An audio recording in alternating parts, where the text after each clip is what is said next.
Amen. Sige po tayo manalangin. Hallelujah. Thank you po.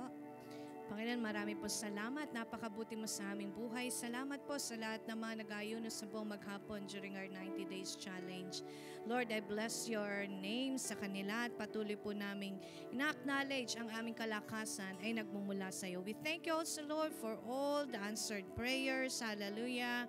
At patuloy kaming mananalangin sapagkat ito po ang nais at kalooban mo sa bawat isa sa amin. Gayun din, Panginoon, sa lahat na naglalaan, nagtatanim ng kanilang oras, panahon, maging kanilang mga sakripisyo, hallelujah, sa iyong gawain. Tunay ang iyong salita na kapag kami nagtatanim, kami po'y umaani. At patuloy, hallelujah, na ang ginagawa namin ay hindi para kami ang maparangalan, kundi ito'y dahil sa pag-ibig namin sa iyo. Salamat po sa mga salita na aming buhay, kalakasan, lalo tigit pag-asa, at siyang aming tinitingnan araw-araw at nangyayari sa bawat isa sa amin. Ngayong gabi, kasama namin ang banal na Espiritu na siyang nagbibigay sa amin ng karunungan, ng revelation, at lalo tigit kaunawaan ng iyong pag-ibig sa bawat isa. We love you, Lord, and we thank you. We bless your holy name. This all we pray in Jesus' name. Amen and amen.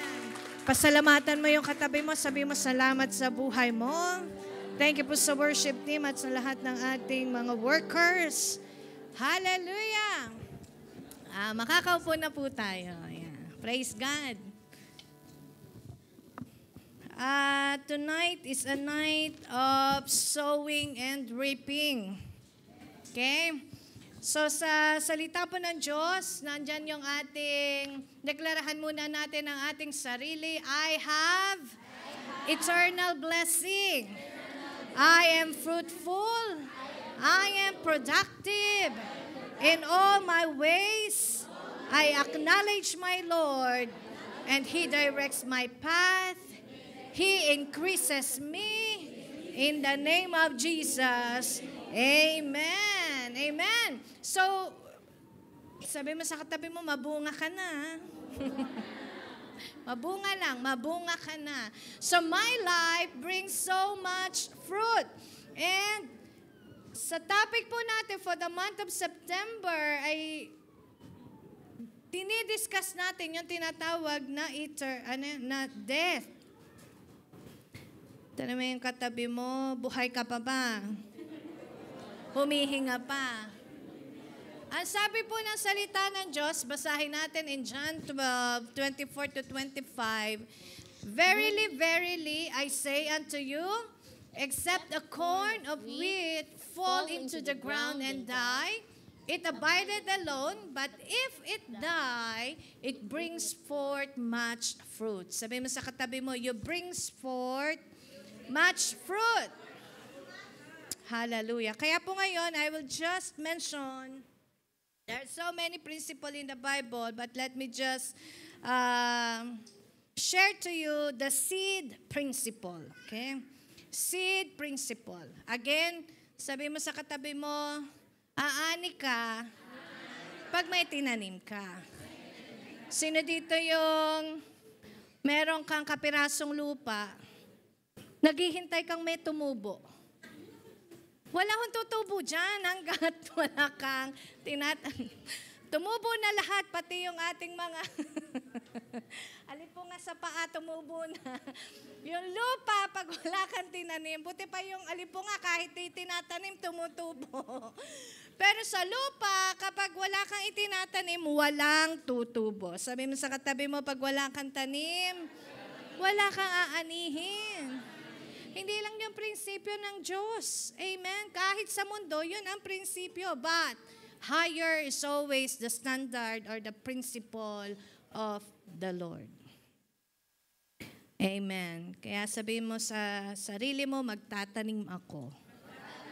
Okay, number 1 na pag-aaralan po natin sa seed principle is the purpose of a seed is harvest. Yan. Lagi niyo pong tatandaan na ang purpose ng isang buto ay para umani. Yung iba ang tingin sa pagtatanim ay paghihirap.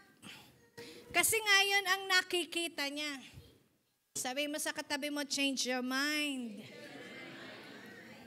Sa kanta lamang na sinasabing ang magtanim ay hindi, sa kanta lang yon. Alam nyo bang may mga tanim na kahit di ka masyadong nagkikikilos ay tumutubo? Amen. Yung munggo, hindi mo kailangan ng ano doon, ng sobrang araro, tama ba? Yung munggo po, kahit sa tubig, tumutubo. Imagine, tubig yun, tumutubo. Sino nag-project dito na munggo? Nabuhay, namatay. Kami nga, hindi kami nagtatanim ng sibuyas. Natubo yung sibuyas dun sana namin. Sa kusina, wala pang lupa yun. Nung nilagay namin sa lupa, namatay. Hindi na ulit tumubo kasi nga hindi na inaalagaan. Okay? So, let me just read to you Galatians 6:7-8. Ito po maganda itong version na ito eh. Sige, basahin po natin. 1, 2, 3. God will never mock. For what you plant will always be the very thing you harvest. The harvest you reap reveals the seed that you planted. If you plant the corrupt seeds of self-life into this natural realm, you can expect a harvest of corruption. If you plant the good seeds of spirit life, you will reap beautiful fruits that grow from the everlasting life of the Spirit. Ang ganda ng mga words. Sabihin mo, beautiful fruits. So, God will never be mocked. For what you plant, sabihin mo, for what I plant, I will always harvest. Ang Diyos po ay nagsasabi dyan, the harvest you reap. Yung daw inaani mo ay nagre-reveal kung anong itinatanim mong buto. Tama po ba? So kapag nagtanim ka ng orange, ang bunga niyan ay orange. Kapag ang bunga ng puno ay mangga, ang buto niyan ay mangga. Kaya sabi ng Lord, the harvest you reap reveals the seed you planted. Ano ba ang gusto mong anihin? Yun ang itanim mo.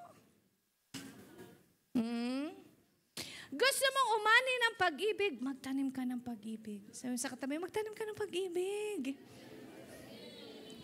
Baka naman puro pagsusuplada yung ating alam. Noon yun. Hallelujah. So the harvest you reap reveals the seed you planted. Remember this, a seed is useless if it doesn't or it will not going to produce a harvest unless and until punong kahoy lang siya. Okay. Iba po yung bungang kahoy sa punong kahoy. Yung punong kahoy hanggang puno lang siya. Yung bungang kahoy, kamote yata yun. Ano yun? Ay, kamote kahoy. Di ba? Ang dali lang ng Tagalog, di ba? Punong kahoy, puno lang. Kamoteng kahoy, kamote lang yun. Oh yes, that's kasaba. Sa amin ay, tapioca. In our place, it's tapioca. Yes, balinghoy. Oh, yan, tama. Oh, balinghoy. Pero yung bungang kahoy, yan yung may mga namumungang mga puno. Hindi kahoy. Namumungang puno. So, unless a tree produce its fruits, amen, a seed is useless kung wala itong mapuproduce na harvest. That's why ang Diyos, alam niya kung paano magturo sa atin. Alam niya kung paano ipapaalam sa iyo ang tamang prinsipyo. Kaya po ang prinsipyo ng sowing and reaping, yung prinsipyo ng giving and receiving, madali mo pong maunawaan. Pag natutunan mo o naunawaan mo na ang purpose pala ng buto ay harvest. Amen. Sabihin natin, ang purpose ng seed ay aking harvest. Amen. Ibig sabihin, pag may buto ka, Ang tingin mo doon ay harvest. Hallelujah. Halimbawa po, tingnan po natin our Father in Heaven. Alam niyo po si Lord, kung nagtuturo siya, bago siya magturo, ginagawa muna niya. Kaya ngayon, sowing and reaping, nauna po siyang nag-sow eh. Una niya itinanim, una niya ibinigay yung kaisa-isa niyang buto. Sino yun? Ang Panginoong Jesucristo. Sabi ng John 3:16, the Father gives His one and only Son. At wala na siyang ibang seed. Jesus Christ alone is the only seed He has. Pero hindi nang hinayang ang Diyos sa iisang yon. Bakit nakita niya si Jesus Christ kapag ka naibigay, dadami? Ang tingin niya kay Jesus is harvest. Amen? Jesus Christ, He knew na whatever He is giving up right now, He knew it will come back to Him great and vast. Ganyan po ba ang tingin natin kapag may mga itinatanim tayo? Amen? Hindi mo tinitingnan na nawawalan ka, kundi nakikita mo yung iha-harvest mo. Kaya whatever the Lord, the Father has given up, alam nyo, ngayon hina-harvest niya. Sabi mo sa katabi mo, ikaw harvest ka ni Lord. For giving up His Son, the Lord Jesus Christ, ngayon He won the hearts of many. Nawin niya ang buong mundo.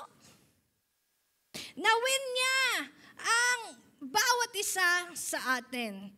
Kaya nga, John 3:16, anak pakibasa lang saglit. At hindi lang tayo, pati mga generation natin, for sure, surely, win na ng Lord yan. Sige po, John 3:16. Recite natin, 1, 2, 3. For God so loved the world that He gave His one and only Son, that whoever believes in Him shall not perish, but have eternal life. Sa pag-ibig ng Diyos, ibinigay niya yung nag-iisa niyang anak at ang balik sa Kanya, yung sino mang manampalataya ay Kanya. Amen. Amen. Kung sino man ang maniwala sa Kanya ay hindi lamang magpe-perish but will have eternal life. Meaning ng eternal life, eternity with God. Ang death, anong meaning ng death? It is separation. Pag nilagyan mo ng eternal death, ang meaning niyan ay eternal separation or it's separated. Wala nang chance makabalik sa piling ng Ama. Kaya anong gusto natin? Eternal damnation or eternal life? Sabi mo sa katabi mo, eternal life. And praise God, meron ka na yan. When you accepted Jesus Christ, yan yung kauna-unahang binigay niya sa'yo. Alam niyo po, ang farmer, kapag siya ay nagtatanim, ang focus niya is not on the seed. Di pa nga minsan, ang seed basta itinatapon lang. Di ba? Yung iba hinahagis lang talaga. Bakit? Alam niya, pagka inihagis niya, pinakawalan niya yan, ganun dapat tayong magtanim. Alam mo, pag pinakawalan mo yan, bukas may bunga ka na. O kaya sa isang taon may bunga ka na. Di ba ganun ang pagtatanim? Hindi naman, tatanim ko, kaya hindi. Bukas na lang, sabi ng farmer. Hindi.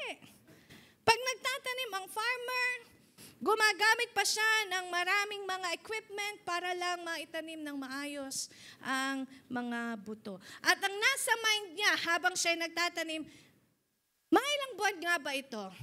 Ano kayang magandang fertilizer dito? Saan ko kaya ito maibebenta? Ilang kilo kaya yung maha-harvest ko? Amen? He's always thinking of the harvest. Praise God. Lalo na po sa Diyos. When you sow a seed, be it monetary or material, hindi naman laging pera lang. Amen. Yung action mo, it's also a seed. Amen. The acts of righteousness is also a seed. Your focus should be on your harvest and not on the seed that you sow. So again, ulitin lang natin, pagka ang yung tinanim ay orange, anong anihin mo? Pero sabi dito, the tree will grow, saka pa lang magpo-produce ng orange. Pag po tayo nagtatanim, hayaan muna nating lumaki or mag-grow. Nagtatanim ka ng pasyensya, hayaan mo muna lumawak yung pasensya mo. Ilang taon ko na siyang inuunawa. Mga 7 taon pa. Okay. Lagi na lang ako, hayaan mo humaba pa. Lagi na lang ako nagpapatawad. Hayaan mo mga ilang beses, mga 77 times pa, sabi ng Lord. Lagi na lamang ako ang mali. Ay, iba na yun. At siya yung tama. Okay? So when we sow, may it be on action, materials, or monetary, your focus, amen, must be on your harvest. Hayaan mo lang, itaniman mo lang siya ng pag-ibig, aani ka rin. In future, taniman mo lang sila ng Word of God. In future, maliligtas din yan. Amen. Tatanggap at tatanggap sa Panginoon yan. Hallelujah. So the Father saw a seed, and His expectation is a harvest of sons and daughters of God. Kasama ka. Amen. Number 2, the seed has to be sown in the right environment. The seed has to be sown in the right environment.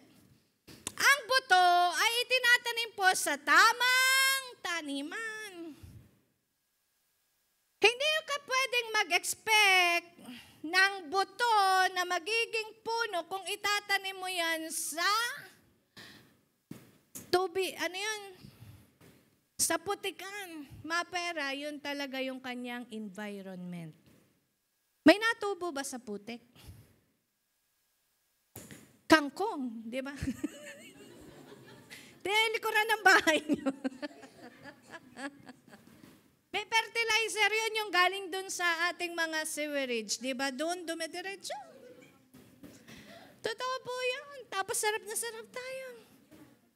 Kangkong, laing, lahat yan makikita sa likod ng bahay. So the seed has to be sown in the right environment. And for us, the seed is the Word of God, has to be sown in the right attitude of our heart. Ang salita po ng Diyos ay itinatanim sa puso. Hindi lamang sa tenga kapag narinig. Kaya yung parable of the sower, yung iba narinig lang nila, naligayahan sila, sumaya sila. Tingnan nga po natin. Pero wag na. Kasi haba pa ako. May prayer pa tayo. Just read it at your home. Total, mga leaders naman kayo halos lahat. Kapag ka ang salita ng Diyos ay narinig mo lang, naligayahan ka sa narinig mo, iba to Pag ang salita ng Diyos, natuwa ka sa narinig mo, then ito hanggang sa ears lang. Kasi natuwa ka pa lang. Uy, nakakatuwa naman yung Word of God. Iba pa yon. Kailangan lumalim. Sabi mo sa katabi mo, kailangan pala lumalim. Ibig sabihin, hindi pa nakatanim yon pag natutuwa ka pa lang. Yung kinikilig ka pa lang, kakakilig naman. Kinikilig ka pa lang, kailangan, hindi pa siya nakatanim, kailangan maitanim, kailangan lumalim. Saan kailangan lumalim? Sa puso. Kasi sa tenga pa lang Yung iba naman ay naranasan niya. Naranasan niya, subalit nang dumating yung mga problema, nawala siya. Iba pa rin yun. Sabi sa katabi mo, pagka may problema ka, Word of God, palalimin mo. Amen. Hindi pinapalalim yung problema. Yung Word of God, palalimin mo kasi hindi pa nakatanim. Kailangan maitanim sa puso. If the seed is planted in the right environment, sabi ni Pastor Chris, if the seed is planted in the right environment, there's no need for you to pray for the earth to produce harvest. Alam niyo po, pag ang buto na itanim sa tamang environment, kahit di mo ipanalangin yan tutubo at tutubo yan. Eh yung ang kabute, bakit tumutubo?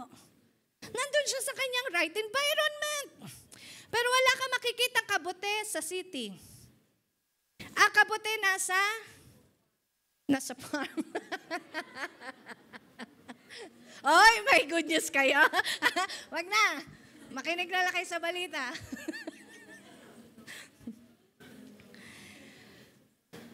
Kapag sila'y nasa kanilang tamang environment, kahit hindi mo po ipag-pray na tumubo-tutubo yan. Amen. Kaya kapag ang puso natin tama, sabihin natin ay tamang puso.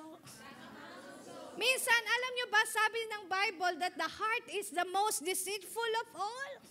Minsan pati ikaw, halos naloloko ka ng sarili mong puso. But praise God, pag may word of God na nakatanim dyan, walang makapanloloko sa'yo kahit sarili mo. Hindi kasi sabi talaga, iba talaga yung nararamdaman ko eh. Ikaw yon. Pero pag may word of God dyan, kahit anong nararamdaman mo. Amen. Eh kasi nga, right environment, right heart.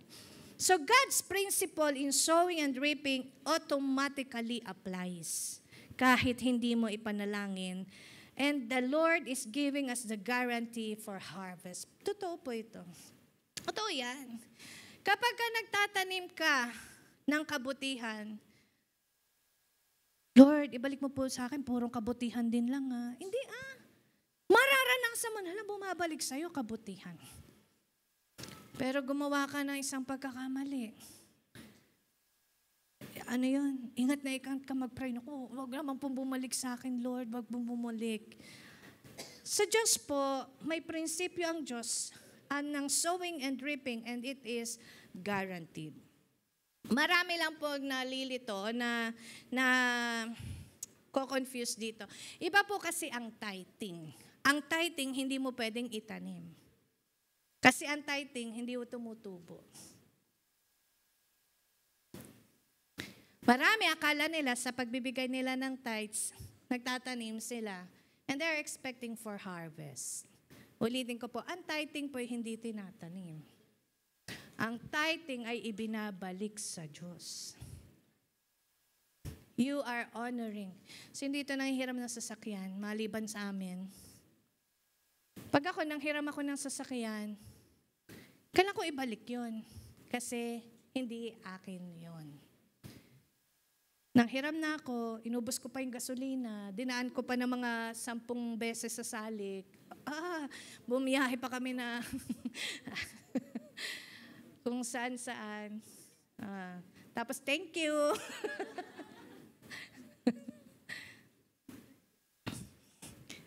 Hindi, pagkahiram, binabalik. Paano na ipahiram ng Diyos sa'yo yan?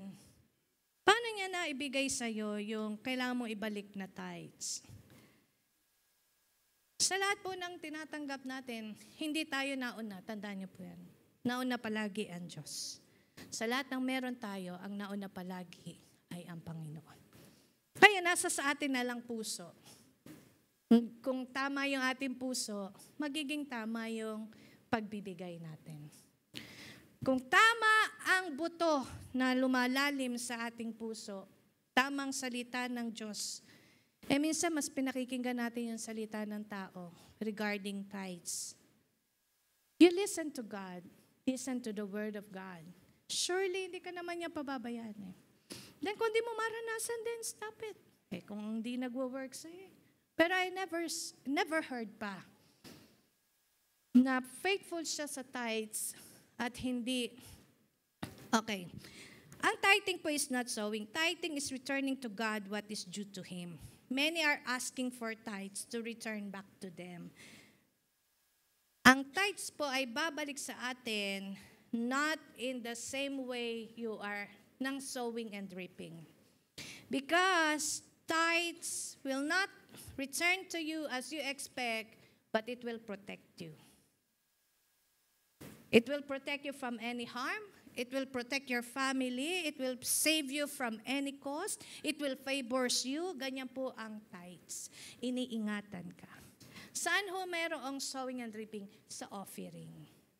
Kapag tayo ay bibigay dun nang hindi doon sa ating tithes. Kaya nga ang tawag ay tithes and offering. Ngayon, pag nag-o-offer ka naman, mag-e-expect ka ng harvest kasi ino-offer mo yun eh. Yun yung itinatanim mo. Kung nag-o-offer ka, hindi ka nag-e-expect ng harvest, okay yun. Kasi automatically naman, mag-harvest ka. Amen? Kaya sabi mo sa katabi mo, you will harvest. Matthew 13:23. Matthew 13:23. Ito pala yun. Okay, basahin po natin.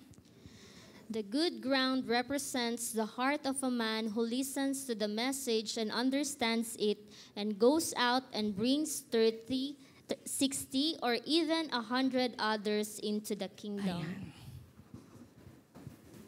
Kaya pag nagtanim ka ng righteousness, pwede yung bumalik yun. Kasi wala namang tithes ang righteousness. Kasi ibinigay sa'yo ng Diyos ng buo yan, libre, ang righteousness. Holiness, goodness, kindness.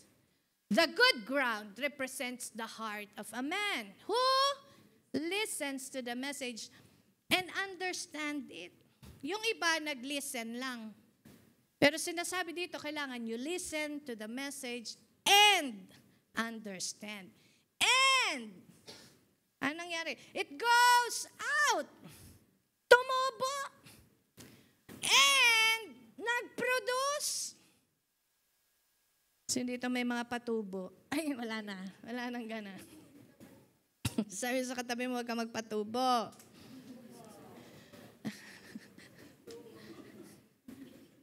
Patubo ng uban. It brings 30, 60, or even 100 others in the kingdom. Ilan ang kailangan mo? Covered yan, 60, 30, or even 100. Sabi mo sa katabi mo, kapag pinakikinggan mo ang salita ng Diyos at inuunawa, tutubo ito sa iyo. At mamumunga. Diba? Ito yung masarap dun eh. Ako po'y nagtanim ng halaman. Tumubo. Namatay. Tumubo naman siya pero namatay. Nalulungkot ako kasi kaya yung mga halaman ko doon sa bahay, huwag niyong hahawakan ha. Nagmumultiply na ngayon. Amen. Tumutubo na ngayon. Pwede ko na kayong bigyan. Magdala kayo nung... Hindi yun daw ay tutubo lang sa tubig. Water lily lang naman. Halos ipagyabang water lily lang naman. Amen. Praise God. Kaya sabihin natin, the seed is sown in the right environment. Amen. Hallelujah. Number 3. Third principle, a seed produces such bountiful harvest. A seed produces such bountiful harvest. Alam niyo po, sa ayaw at sa gusto niyo, pag ang buto na itanim, naalagaan, nasa tamang environment, magpuproduce yan ng bountiful. Kahit ayaw mo, gusto niya. Okay? Hindi mo pwedeng sabihin sa buto, oy, isang piraso ka lang. Hindi. Ang isang buto, gusto niyang mag-produce siya ng marami. So our seed could come in different form. Ayan. It could be your time, it could be your talent, or any other gift that God has blessed you for your glorious life. It's not just only the money. Pero dahil nga gusto ng iba ay pera, talagang nagtatanim sila ng pera. But the seed could come in different forms. If you have time kay Lord, syempre, ingatan din ng Diyos yung mga oras mo sa Kanya. You have talent, may gift. Amen. How great and glorious your life will be kapag nagtanim ka ng mga ganitong bagay sa Diyos. If it is love, if it is joy, hindi lang siya bunga, itinatanim din siya. Kasi nga yung bunga, ay galing sa buto. Your time for kingdom, your passion for souls. How many of you now nakukultivate na sa heart mo yung passion or compassion sa ibang tao? Righteousness, holiness, and even good works. Dati nakafocus lang tayo dun sa mga pansarili nating mga bagay. Ngayon, di ba, nadadagdagan na. Sabi mo sa katabi mo, nadagdagan na. Pati para sa iba, naiisip mo na yung kapakanan ng iba, naiisip mo ipanalangin sila. Ilan na yung nananalangin dito para sa iba? Praise God. Amen? Kahit hindi ka sabihan. Kasi naging seed na sa'yo yun. Hallelujah. The Lord will multiply your seed sown and increase the fruits of it. Kaya nga dati 5 minutes ka lang nagpe-pray, ngayon sabi mo, hala, ang tagal ko na. Yung mga intercessory nga, hindi na mapigilan pag nag-pray. Sabi, 10 minutes lang, nakaka 20 minutes, pikit na pikit pa. Bakit? Bless na eh. Amen? Minsan nga, ikaw, nalelate ka na. Ay, napasarap yung prayer mo. Malelate ka na pagpasok sa work. Hallelujah. Pero, kita mo, walang traffic. Bakit? Yung time na inilaan mo kay Lord, ibabalik sa ng Diyos yan. Yung mga pagpapagal natin sa mga gawain ng Diyos. Kahit na pagod ka sa opisina, pero sa gawain ng Lord, nare-restore ka. Ginaganaan ka pa nga, alas 12 ka, sabi mo ngayon, alas 12 ka pa eh. Diba? Ginaganaan ka pa. Paglabas mo may masyesheran ka pa. So that is an overwhelming grace. Hallelujah ng Diyos sa atin. You will experience ever-increasing fruitfulness and superabundance. Just remember that the seed produced such bountiful harvest. Wala pong seed na nag-produce ng isa lang. It's always bountiful.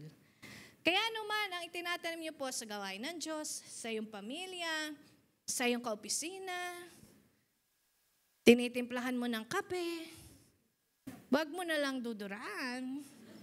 Sabi inchik, yung inchik sa kapulis. So, alam niyo na yon.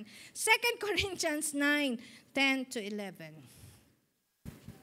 Okay, basahin po natin. For God who gives seed to the farmer to plant, and later on good crops to harvest and eat, will give you more and more seed to plant and will make it grow so that you can give away more and more fruit from your harvest. Abay, di ka ba ginaganahan? Yes. God will give you much so that you can give away much. And when we take your gifts to those who need them, they will break out into thanksgiving and praise God for your help. That's the purpose of your bountiful harvest. Your bountiful harvest will result to thanksgiving and praise God. Amen. Hindi sa atin. Oy, thank you po sa tulong nyo. Ay, kay Lord nyo po ibalik.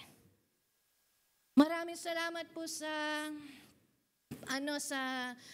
ipinagkaloob nyo. Ay, praise God po, balik po natin sa Diyos. Siya po ang giver ng lahat. Sa Kanya po nanggaling kung ano man ang meron ako. Turuan niyo po yung mga tao na pag natulungan natin, nabigyan natin, magbalik sila. And sometimes, they will continuously praise God. In that way, nakikita nila, ay may Diyos pala. Ano pa lang yan, nagbe-bless ka pa lang. Hindi ka pa nagsishare. Eh, paano pag shineran mo pa yun? Kaya nga sa mga naka 90 days challenge, kasama doon ang blessing. Nagbe-bless ka. You have to do good works. At hindi lang yun during 90 days. Kinukultivate lang yung heart natin. I want to read it again.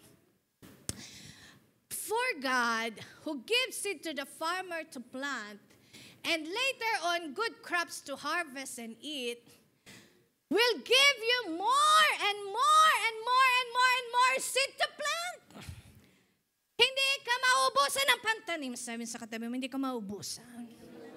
May Diyos na nagbibigay sa'yo more and more. Hindi naman less and less. More and more. Kaya wag ka magtaka, bless na bless ka. Ba't kaya ako bless na bless? Abay, nagtaka ka pa. Pero tuwa-tuwa ka. Gustong gusto mo. Amen? And the Lord will make it grow so that you can give away again. Ay, more and more na naman. Tapos na tayo dun sa, Lord, banda rito naman. Tapos na tayo sa ganon. Lord, sa banda roon naman, namimigay ka. Nandun na tayo sa ganong stato ng buhay natin. Grow and give away more and more fruit for your harvest. Yes, God will give you much so that you can give away much. Hindi less. Kahit sa pagbibigay mo, much. Kahit sa pagtulong mo, much. Sa paggawa mo sa kingdom ng Lord, much. Then, when we take your gift to those who need them, they will break out into thanksgiving and praise to God for your help. Masaya ba kayo niyan? Yes. Diba masarap po yung ganyan? In just one seed, it can produce a bountiful harvest. And Jesus likely repeated it in the kingdom of God. Na kapag ka, di ba dun sa binasa natin in Mark 4:26-29, if a man cast a seed in the ground, hindi naman niya babantayan yun. Hindi. Anong gagawin ng tao? Pagkakas niya ng seed, tutulog na siya, uwi siya. Walang nagbantay sa seed na tumubo. Amen. Ang binabantayan mo yung palayan. Baka merong maya-maya. Anong maya-maya? Nakabantay ka.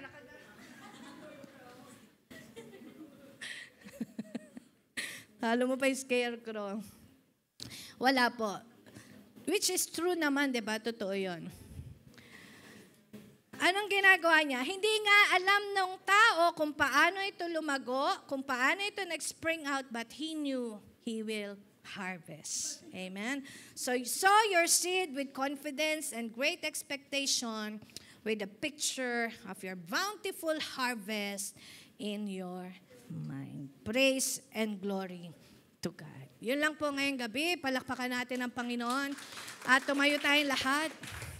Kamayan mo yung katabi mo. Sabihin mo, congratulations on your bountiful harvest.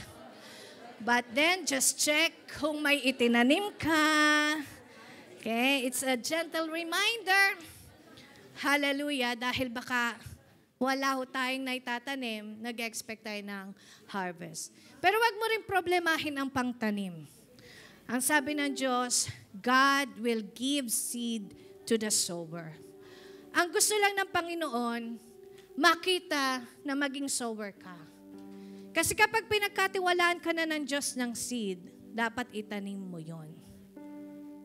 Kasi kung yung ipagkakatiwala niyang seed sa'yo, hindi mo itatanim, walang harvest. So tonight, I want to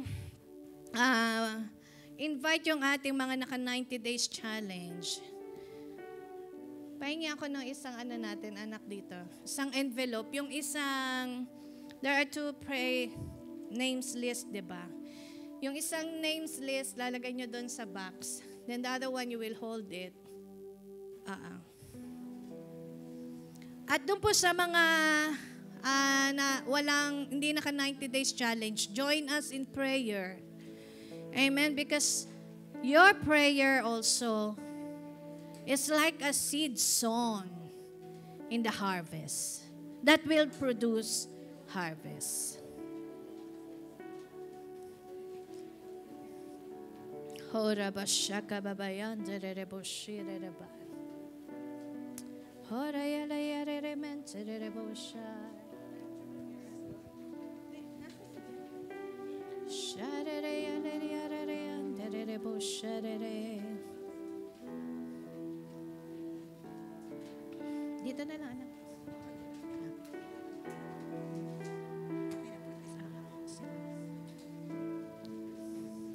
Come, Holy Spirit.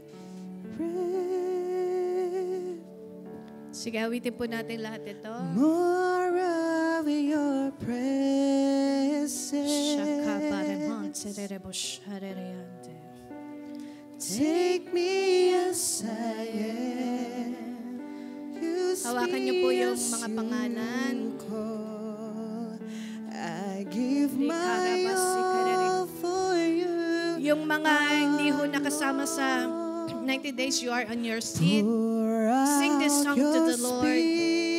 Let's worship God and thank Him for this great harvest. Move in your power. Kasama po namin kayo sa mga panalangin and thank you also for your prayers. Jesus, you are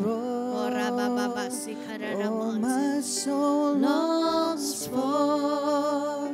My heart is calling out to you, Jesus, my Lord. Let's worship the Lord. I lift my hands